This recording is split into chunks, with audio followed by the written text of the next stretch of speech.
Hey, what's going on everybody? This is Peter coming at you through the tubes of the internet. Today taking a look at the latest release from Aaron West and the Roaring Twenties, an album called Routine Maintenance. I'm excited to discuss and glad you could join.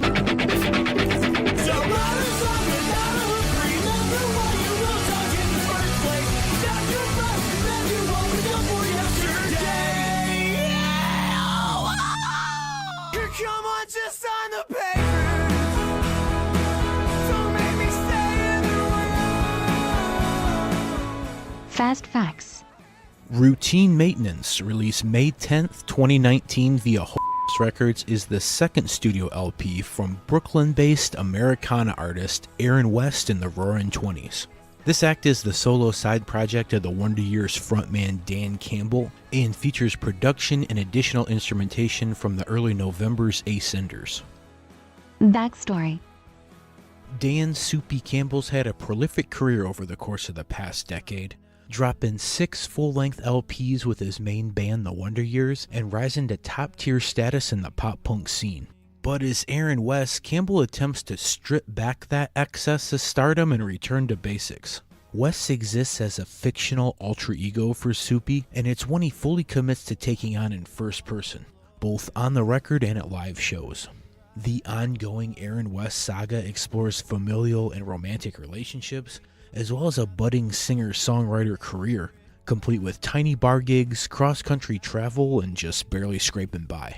The Roaring Twenties from the band name partially refers to the decade of Aaron's life chronicled in the lyrics, the growing pains accompanying his transition from adolescence to adulthood, and musically, the Roaring Twenties is an apt analog for that jazz-age big band pomp that comes through courtesy of the band's horn section, which is used to greater effect than ever before on this release.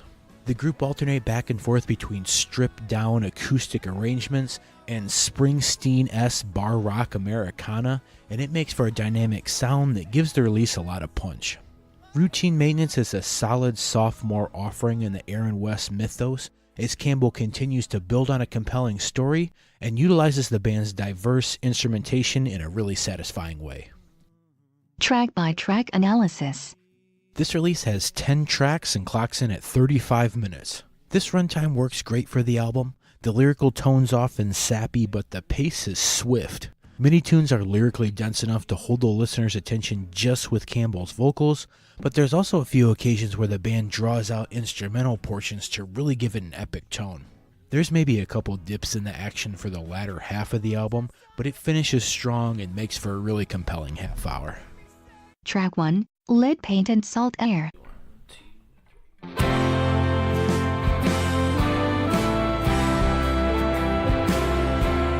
Routine Maintenance starts with a bang as the full band springs to life off Dan's count-in, and a cinematic feel takes hold right from the first few notes.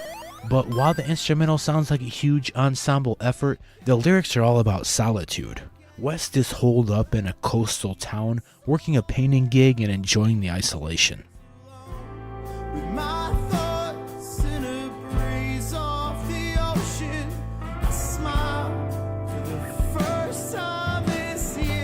West's days are spent on the job and nights take place at a small acoustic open mic, playing his own original tunes to an uninterested crowd who just wants to hear covers.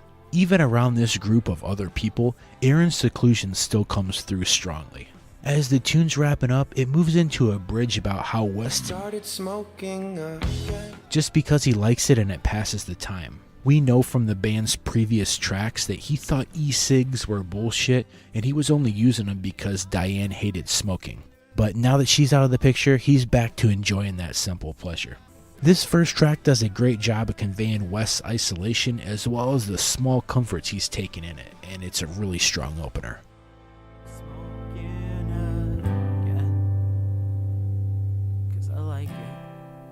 Why can't I just like it? Track 2, Just Sign the Papers. At a big wooden table in an office off Ann Street. The second tune takes place in an office setting where Aaron sits across from his soon-to-be ex-wife Diane, and the pair move forward with finalizing their divorce proceedings. The song finds West feeling detached, reflecting on all the ways he's fucked up in the past after the loss of their baby, and coming to grips with the reality that this relationship is truly over.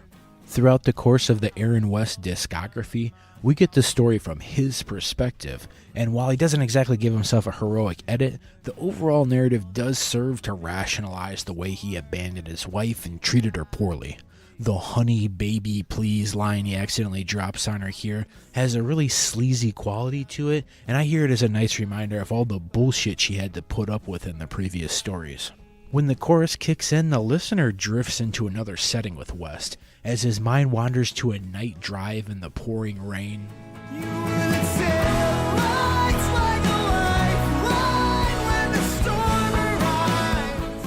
The band fills out the soundscape to represent being caught in a storm, as Aaron remembers his wife as a lighthouse beacon leading him to safety through the dark times. It's powerful imagery and works well with the robust instrumentation. But just as quickly as it came on, the tune snaps back into reality, back to the cold and sanitized office room, and the overwhelming thought of, let's just get this over with. In my opinion, this is the best of the pre-release singles. It brings closer to the main story from the last album and frees up the release to move into new territory. Come on, just sign the papers. Don't make me stay in the room. Track 3, Bloodied Up in a Bar Fight. It's a new kind of empty. Beach town in the fall. Throughout this song, Campbell employs a whiny vocal affectation, and in the past I definitely found his overuse of this approach grating. But here I actually think the singing style is employed in a meaningful way to recount a series of downfalls that led him to rock bottom. Coming straight off a tune about his divorce, Aaron now finds himself locked in a jail cell after a pathetic and juvenile fight, and realizing he's mixed up in some heavy shit with a rough bunch of guys. He's a burden to the people around him and has nowhere to stay even with his own family. The bartender where he got into the fight was able to vouch for him in the short term, but now he has to do his specialty and skip town, disappearing in the middle of the night like he's done to Diane and the Thunderbird in the past. This is a simple song with a solo acoustic approach. Some resonant bowed strings back up Dan's guitar, but overall the stripped down and raw sound works and makes for a gloomy tune. Bloodied up in a bar fight. Track 4, Bury Me Anywhere Else.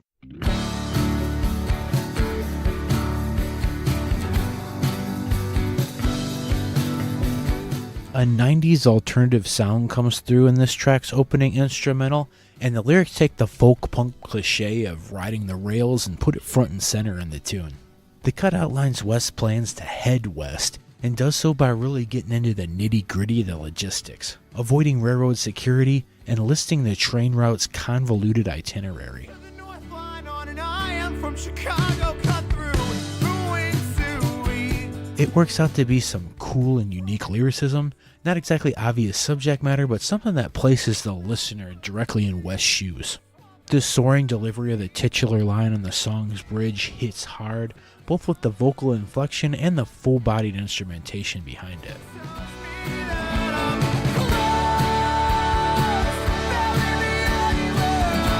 Even when the music and lyrics are going full blast like this, it seems like there's space for both to ring out strong, and the production really shines. Shouts out to Ace Enders for making the bold sounds work here and finding a place for all the different instrumental elements on this release. The outro horn goes super on the nose with Thunder Road vibes, and I'm here for it. Cool stuff.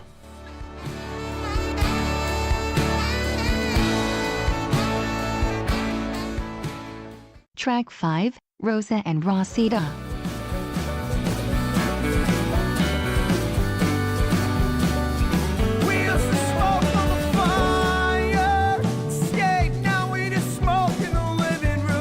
This track finds Wes finally making it to California and taking up residence with a new roommate.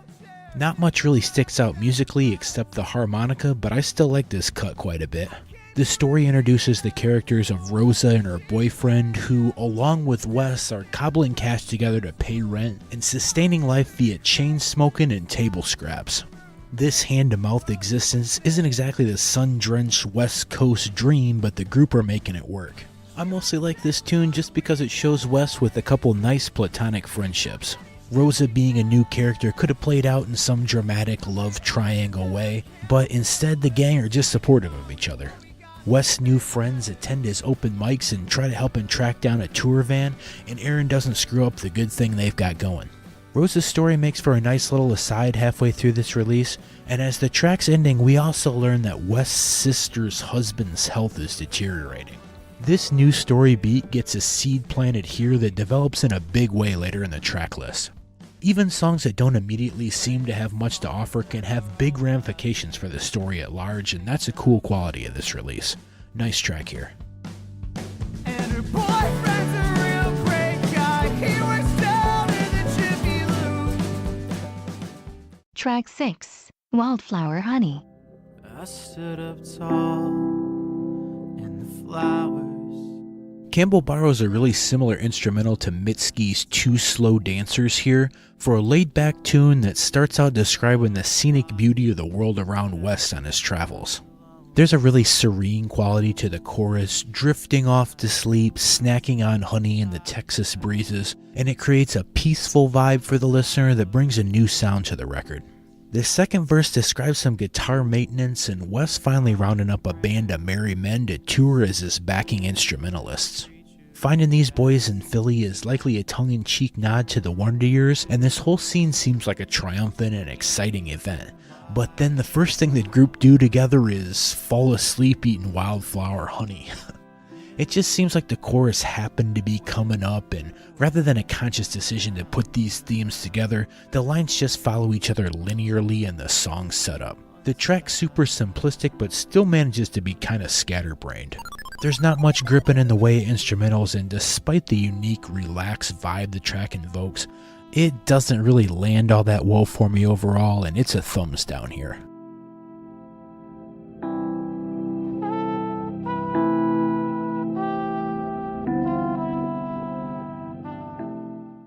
Track 7, Runnin' Toward the Light.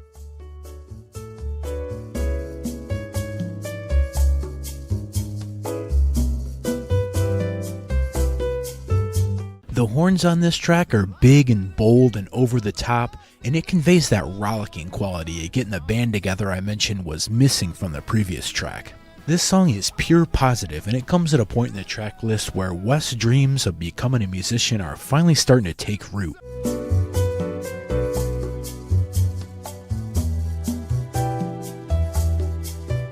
It's a corny as hell sentiment, but the lyrics address this feature head on, saying Wes used to scoff at the phony exploits in the lyrics of his dad's music, but now he's come to love their anthemic quality. This track has tons of fan service callbacks to established lore, from the lines about truck stop coffee to riding the rails to characters like Rosa from a few tracks ago, or the staff at the hotel where Wes was crashing during We Don't Have Each Other. My favorite nod would have to be Robert, the guy who bought the Mustang from 67 Cherry Red. And all these little Easter eggs really show the richness of the world building that's been subtly going on. An unabashedly optimistic song is a tough sell on an Aaron West record, but Campbell has the songwriting chops to pull it off, and the band provide a ton of energy that forces this one to work. Great cut.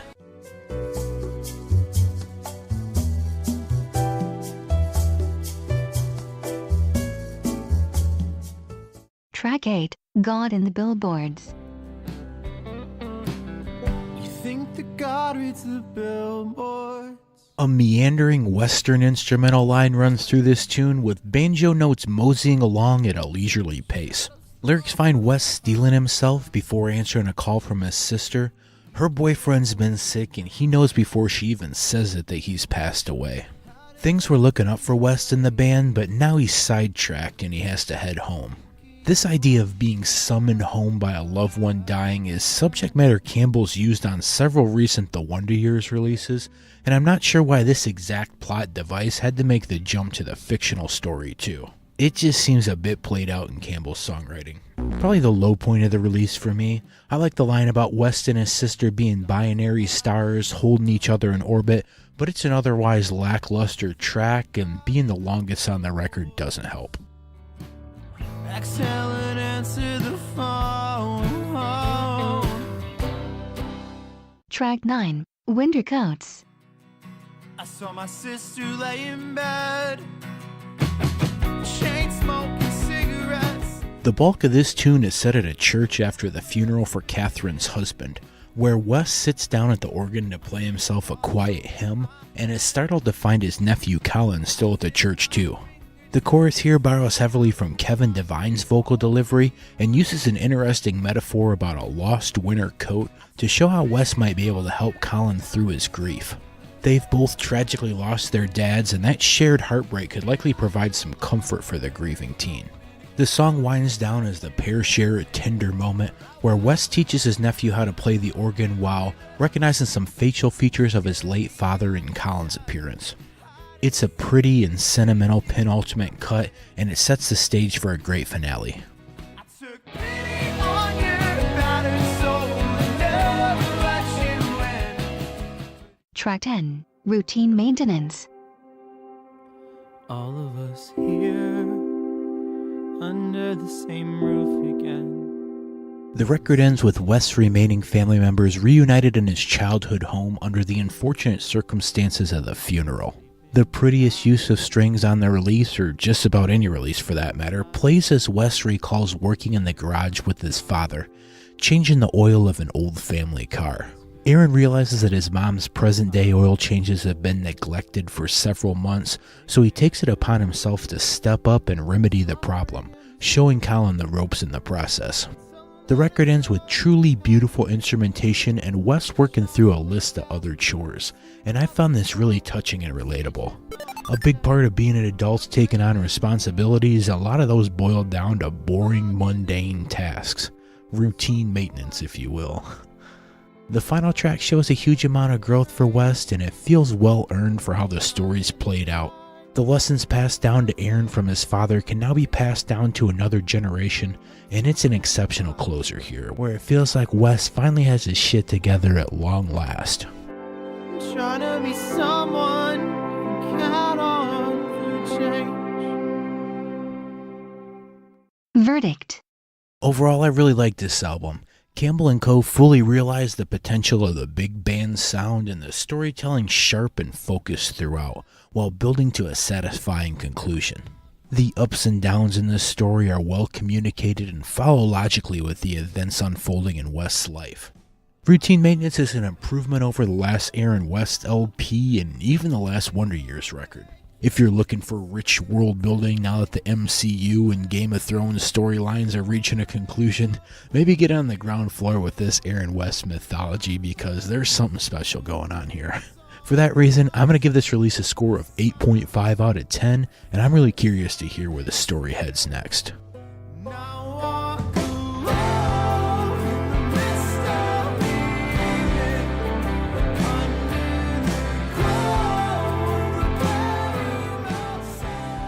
So that pretty much wraps up my thoughts on the record.